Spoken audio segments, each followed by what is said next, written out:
నమస్తే, welcome to clue today news. Congress పార్టీకి ప్రజలు బుద్ధి చెప్పాలని రేవంత్ రెడ్డి దేవుళ్లపై ఓట్లు, కేసీఆర్ పై తిట్లు తప్ప ప్రజలకు చేసింది ఏమీ లేదని మాజీ మంత్రి సబితా ఇంద్రారెడ్డి, టీఆర్ఎస్ ఎంపీ అభ్యర్థి కాసాని జ్ఞానేశ్వర్, మాజీ ఎమ్మెల్యే పైలట్ రోహిత్ రెడ్డిలు అన్నారు. తాండూరు సమీపంలోని లక్ష్మీనారాయణపూర్లో బీఆర్ఎస్ పార్టీ ఆధ్వర్యంలో ప్రజా ఆశీర్వాద సభను నిర్వహించారు. ఈ కార్యక్రమంలో పాల్గొన్న వారు మాట్లాడుతూ మానవత్వం లేని మనిషి రంజిత్ రెడ్డి అన్నారు. రంజిత్ రెడ్డి, మహేందర్ రెడ్డిని పార్టీ వీడియోదంలో జిల్లాకు పట్టిన శని వీడిందన్నారు. హామీలు అమలు చేయని కాంగ్రెస్ కు పార్లమెంట్ ఎన్నికల్లో బుద్ధి చెప్పాలన్నారు. కాసాని గెలుపు కోసం బీసీలంతా ఏకం కావాల్సిన అవసరం ఉందన్నారు. బీసీల కోసం తన జీవితాన్ని త్యాగం చేసిన కాసాని జ్ఞానేశ్వర్ కోసం బీసీలు అంతా కలిసి పార్లమెంట్ ఎన్నికల్లో కారు గుర్తుకు ఓటు వేసి గెలిపించుకోవాలన్నారు. ఈ కార్యక్రమంలో బీఆర్ఎస్ నాయకులు, కార్యకర్తలు పెద్ద ఎత్తున పాల్గొన్నారు. ప్రతి ఒక్కరికి పేరు పేరున మీ బిడ్డ శిరస్సు వంచి నమస్కరిస్తా ఉన్నాడు. మరి ఈ రోజు మనకందరికి కూడా తెలుసు, మొన్న జరిగిన ఎన్నికల్లో మీ బిడ్డ రోహిత్ రెడ్డి కొన్ని ఓట్లతోని ఓడిపోయిండు. ఎందుకు ఓడిపోయిందో కూడా మనకందరికి తెలుసు. మన పక్కనే కొంతమంది మోసగాళ్ళు జతై మనకు వెన్నుపోటు పొడిచిర్రు, మనం నమ్మించి మోసం చేసిర్రు. అయితే మరి ఆ భగవంతుడు కూడా మనం అందరం ధన్యవాదాలు చెప్పాలి. వాళ్ళకు కూడా తగిన బుద్ధి చెప్పిండు, తగిన శాస్తి చేసిండు. గీ మహేందర్ రెడ్డి కుటుంబంని గీడికెళ్ళి తంతే చేవలలో పడ్డారు, చేవలలో అంటే మల్కాజ్గిరిలో పడ్డారు. ఇప్పుడు మల్కాజ్గిరి ప్రజలు కూడా తయారున్నారు తల్లరికే. ఇక ఇంట్లో పోయి పడతారు, దరిద్రం పోయింది మన జిల్లాకు. అంతేకాదు ఇక ఆయన కొంతమంది చెంచగాళ్ళు ఉన్నారు, యాళ్ళల్లా బషీరాబాద్ లా, వాళ్ళు కూడా మనకు మోసం చేసిన వాళ్ళు. ఇక వాళ్ళ పరిస్థితి ఇప్పుడు ఏమైంది? గాళ్ళది వెళ్తున్నారు, ఏం అర్థం కాకొచ్చింది. ఇన్నేళ్ల నుంచి నమ్ముకొని పనిచేస్తే ఎటు కాకుండా అటు లేదు ఇటు లేదు, ఎటు కాకుండా కథమైపోయారు. అది మంచిగా అయింది. ఇది మనకు జరిగిన మొదటి మోసం. ఇక రెండో మోసం చేసింది మనకు కాంగ్రెస్ పార్టీ వాళ్ళు. ఈ మహేందర్ రెడ్డి మోసగాడు, అంటే మోసగాళ్లకు మోసగాడు ఈ రేవంత్ రెడ్డి. ఇక మీ అందరికి ఇది ఇచ్చిండు, ఇంటింటికి తిరిగి ఇగో మా గ్యారంటీ కార్డు, దీని పేరేమో పెట్టినది అభయాస్తం అంట. అభయాస్తం అని చెప్పి 6 గ్యారంటీలు ఇచ్చిండు. మంచిగా చూడండి, దీని మీద 2 గజ దొంగలై సంతకాలు ఉన్నాయి, మోసగాళ్ళై. ఒకటేమో రేవంత్ రెడ్డి, ఇంకోటేమో పట్టి విక్రమార్క అని చెప్పి మన తెలంగాణ రాష్ట్ర వ్యాప్తంగా ప్రతి ఇంటికి, ప్రతి పేదవాళ్లకు ఆశ చూపించారు. ఇవి 6 గ్యారంటీలు అన్నారు, కానీ దీంట్లో 13 హామీలు ఉన్నాయి. వాళ్ళకి తెలుసు ఏమని, తెలంగాణలో వాళ్ళు గెలవలేరు. ఎందుకు? రైతులందరికీ కేసీఆర్ బీఆర్ఎస్ ప్రభుత్వం బ్రహ్మాండంగా చూసుకుంటుంది. రైతు పండిస్తుంది, రైతు బీమా ఇస్తుంది, రైతు పండించిన ధాన్యాన్ని కొనుగోలు చేస్తుంది. కాబట్టి రైతుల ఓట్లు పడవని చెప్పి ఆ గజమోసగాడు ఏం చేసిండు, రైతులకు 10,000 ఇస్తా అని బీఆర్ఎస్ ప్రభుత్వం ఇస్తుంది అని చెప్పి 15,000 ఆశ చూపించిండు. కౌలు రైతులకు 12,000 ఇస్తా అని ఆశ చూపించిండు. ఇక వరి పండించేటోళ్ళకైతే 500 రూపాయలు క్వింటల్ కి బోనస్ ఇస్తా అని చెప్పిండు. రైతులను ఈ విధంగా మోసం చేసిండు. ఇక మహిళల విషయకు, మన అమ్మలకు, అక్కలకు, మన పెద్ద మనుషులకు ఏం చేసిండు, పెద్ద మనుషులు పెన్షన్లు ఎవరెవరికైతే వస్తున్నాయో ఈ పక్క కేసీఆర్ ఓట్లే అని చెప్పి తెలుసుకొని ఇక వాళ్ళకు కూడా ఆశ పెట్టిండు. 2,000 ఇస్తున్న బీఆర్ఎస్ ని కాదని 4,000 ఇస్తా అని చెప్పి ఆశ చూపించిండు. ఆశ చూపించి ఈ రోజు పాపం ఆ పెద్ద మనుషులు, వృద్ధులు ఈ రోజు కాళ్లకు చెప్పులు అరిగిపోయేలాగా తిరిగేటట్టు చేస్తున్న దౌర్భాగ్యులు ఈ కాంగ్రెస్ వాళ్ళు అనే విషయాన్ని మనం గుర్తించాలి. ఈ రోజు మొన్న ఎప్పుడు వచ్చింది వాళ్ళకి పెన్షన్? మొన్న 26వ తారీఖు రోజు వచ్చింది. మన ప్రభుత్వం ఉన్నప్పుడు ఎప్పుడు వస్తుండే పెన్షన్? 1వ తారీఖు నుంచి 5వ తారీఖులోకి వస్తుండే. ఇక అమ్మ నీకు, అక్క నీకు 8,000 ఇస్తాను నెలకు. 2,500 ఇస్తా అన్నాడులే, మరి 2,500 ఇస్తా అని చెప్పి మన అక్కలకు చెప్పి అక్కలను కూడా మోసం చేసినోడు ఈ కాంగ్రెస్ వాడు. ఈ అక్కలేమో అరే మాకు 2,500 వస్తుంది కదా అని పాపం మా నాయకులు గుద్ది వాళ్ళకు ఓట్లేసి కొంతమంది నమ్మిరు, కొంతమంది నమ్మలేదు. అయితే మరి ఇప్పటికీ 5 నెలలు అయింది. 5 నెలలు అయితే ఎంత బాకీ ఉన్నారు? 12,500 రూపాయలు ప్రతి ఒక్క ఆడబిడ్డకు, ప్రతి ఒక్క అక్కకు ఈ రోజు రేవంత్ రెడ్డి సర్కార్ కాంగ్రెస్ వాడు బాకీ ఉన్నాడు. ఇక తులం బంగారం ఇస్తా అన్నాడు, మార్కెట్ లో బంగారం దొరుకుతలేదా? ఈ 5 నెలల నుంచి ఒక్కటంటే ఒక్క కళ్యాణ లక్ష్మి చక్కి అనికే చాతగాని దద్దమ్మలు ఈ కాంగ్రెస్ వాళ్ళు అని చెప్పి ఈ సందర్భంగా తెలియజేస్తా ఉన్నా. అంతేకాదు మన ఆడపిల్లలకు స్కూటీలు ఇస్తా అన్నాడు, స్కూటీలు, సైకిల్ అని కూడా గతి లేదు. ఇక మన యువతకు ఏం చెప్పిండు? చదువుకున్న యువతకు నెలకు 4,000 రూపాయలు నిరుద్యోగ వృత్తి ఇస్తా అన్నాడు. ఇచ్చిందా ఏ ఒక్కరికైనా? ఇయ్యలేదు. మరి ఈరోజు అంతేకాదు మనకు గత 10 సంవత్సరాల నుంచి కంటి రెప్పపాటు కూడా కరెంటు పోయింది లేదు. అది బీఆర్ఎస్ ప్రభుత్వం, కేసీఆర్ సర్కార్. రైతులు ఎప్పుడు పడినప్పుడు వాళ్ళకి ఇష్టం వచ్చినప్పుడు పగటిపూట పోయి పొలాలకు నీళ్ల కోసం మోటార్లు ఆన్ చేసుకుంటుండే. మరి ఇప్పుడు కరెంటు ఎన్నిసార్లు పోతుంది? గంటల చెప్తలేరేందమ్మలు? ఉంటుందా కరెంటు? మొన్న ఏం జరిగింది? మొన్న మన దగ్గరనే ఒక రైతు తన పొలం ఎండిపోతుందని చెప్పి రాత్రి పూట మోటార్ల కాడ పడిగాపులు కాసుకుంటా పాము కాటికి గురై చనిపోయిండు. ఆ పాపం ఎవరిది? ఈ కాంగ్రెస్ రేవంత్ రెడ్డిది కాదా అని చెప్పి నేను మీ అందరినీ ప్రశ్నిస్తా ఉన్నా.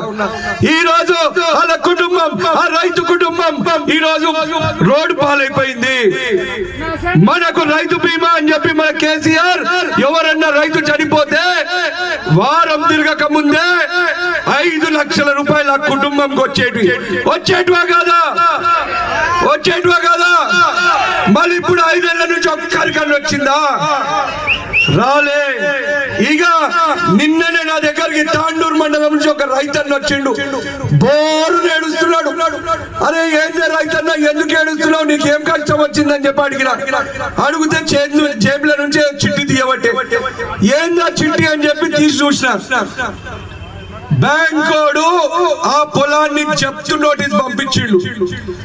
మళ్ళీ అన్నా ఉదయం నుండి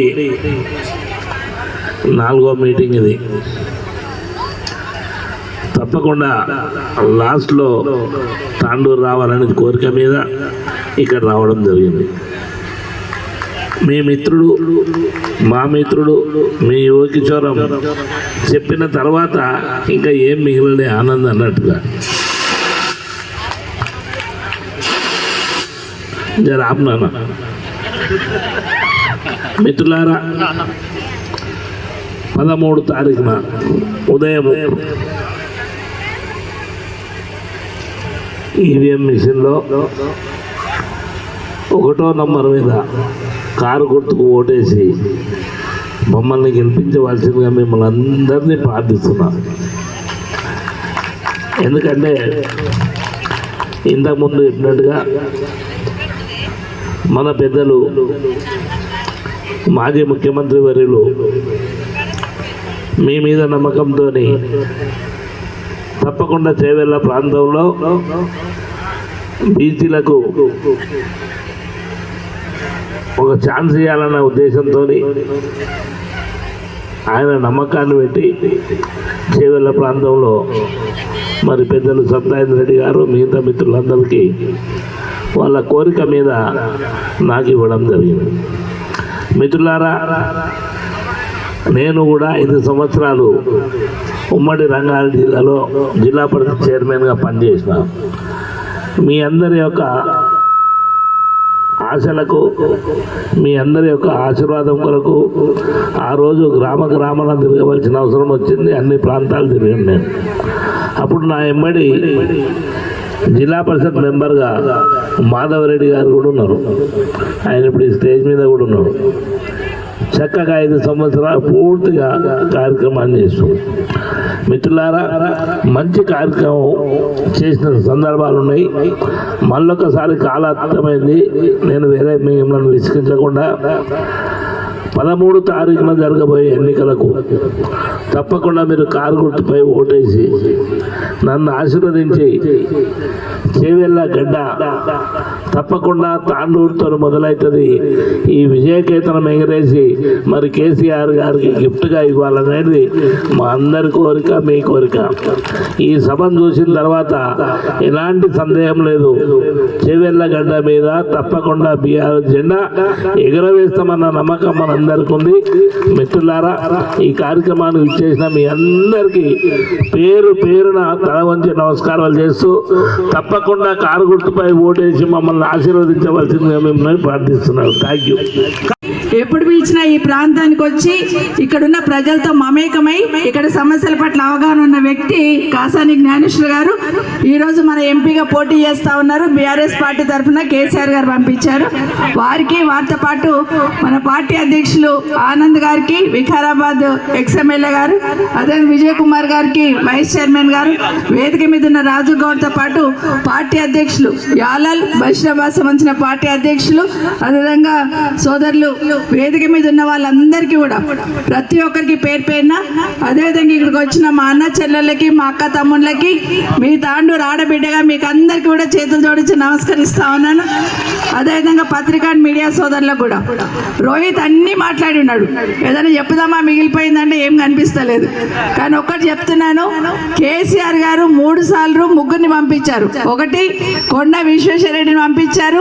కేసీఆర్ పంపించింది కదా అని కారు గుర్తు మీద ఓటేసి గెలిపించి పంపించారు. రెండవది రంజిత్ రెడ్డి గారిని పంపించారు. రంజిత్ రెడ్డి గారు ఈ జిల్లా కాకపోయినా ఎక్కడోడు ఏం కథ ఏమని ఆలోచించకుండా కేసీఆర్ పంపించాడని ఒకే ఒక మాటతోని కారు గుర్తు మీద ఓటేసి గెలిపించి పంపించాం. కానీ ఇక్కడ ఈ ప్రాంతానికి సంబంధించి ఈ ప్రాంతంలో సేవలు అందించిన కాసాని జ్ఞానేశ్వర్ గారిని ఈసారి కేసీఆర్ గారు పంపించారు. పెద్ద ఎత్తున పెద్ద మెజార్టీతో కారు గుర్తుకి ఓటేసి గెలిపించి పంపించమని మిమ్మల్ని అందరినీ కూడా వేడుకోవడానికి ఇక్కడికి రావడం జరిగింది. అయితే ఒకటి మాత్రం వాస్తవం, ఈరోజు కాంగ్రెస్ పార్టీ నుండి పోటీ చేస్తున్న రంజిత్ రెడ్డి గారు టికెట్ అనౌన్స్ చేసినాక కేసీఆర్ గారు ఇబ్బందులలో ఉన్నప్పుడు, కేసీఆర్ గారి బిడ్డను జైలుకు పంపించినప్పుడు, అరెస్ట్ చేస్తున్నప్పుడు నవ్వుకుంటూ పోయి అవతల కండువా మార్చుకున్నాడు. చూడండి, నిజంగా మానవత్వం లేని మనిషి. ఖచ్చితంగా ఈరోజు ఆయన బుద్ధి చెప్పాల్సిన అవసరం ఉందని మిమ్మల్ని అందరినీ కూడా కోరుతా ఉన్నాను. అయితే ఇప్పుడు మాట్లాడుతూ కాంగ్రెస్ పార్టీ 5 నెలల్లో ఏం చేసిందని చూసిన విషయాన్ని రోహిత్ రెడ్డి గారు చెప్పినారు. కానీ ఒక వారం రోజుల నుండి కేసీఆర్ గారు బస్ వేసుకొని ప్రతి ఊరు తిరుగుతూ ఉంటే తండోపతండాలుగా వచ్చి ఒకటే చెప్తున్నారు, అయ్యా నేను బోడగొట్టుకున్నాం, మేము నష్టపోయినాం, మేము మోసపోయినాం, ఈ ఎన్నికల్లో మాత్రం కారు గుర్తు మీద ఓటేస్తామని చెప్తున్న విషయాన్ని మీరందరూ టీవీలలో చూస్తున్నారు. అందరు కూడా ఈరోజు కేసీఆర్ గారు తిరుగుతూ ఉంటే బీజేపీ వాళ్ళకు, కాంగ్రెస్ వాళ్ళకు వణుకు పుట్టింది. కేసీఆర్ ఇట్లాగే తిరుగుతూ ఉంటే ఒక్కరు కూడా మా ముఖం చూడరిగా, కేసీఆర్ నాపితేనే మా ముఖం చూస్తారని 2 రోజుల నుండి ఆయనను మాట్లాడకుండా, ఎవరి దగ్గర పోకుండా, మైక్ పట్టుకోకుండా ఆయన ఇంట్లో కూర్చోబెట్టిండ్రు కావాలని. బీజేపీ కాంగ్రెస్ వాళ్ళు ఒకటైపోయి కుట్ర పని ఈరోజు కేసీఆర్ని 2 రోజుల నుండి మాట్లాడకుండా చేస్తున్నారు.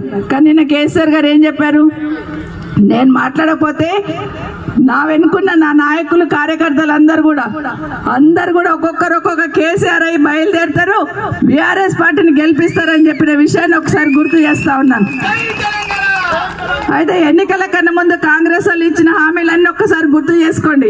ఇప్పుడే మా ఆనంద్ చెప్తా ఉన్నాడు పక్కన, ఏం మాట్లాడిండు ఒకసారి చూపియండి మేడం, ఏం చెప్పినాడు, అవి 2-3 అడగండి చాలు, రోహిత్ అన్నీ చెప్పినాడు అని చెప్తా ఉన్నాడు. రేవంత్ రెడ్డి గారు వికారాబాద్కి వచ్చినప్పుడు కానీ, రాష్ట్రంలో ఎక్కడున్నప్పుడు కానీ ఏమేమి మాట్లాడాడు మనందరికీ తెలుసు కదా. ఒక 2-3 విషయాలు చెప్తాం. ఇప్పుడు తీసుకుంటే 10,000 వస్తుంది రైతు బంధు, కాంగ్రెస్ అధికారంలోకి వస్తే 15,000 వస్తాయి. వచ్చిందా?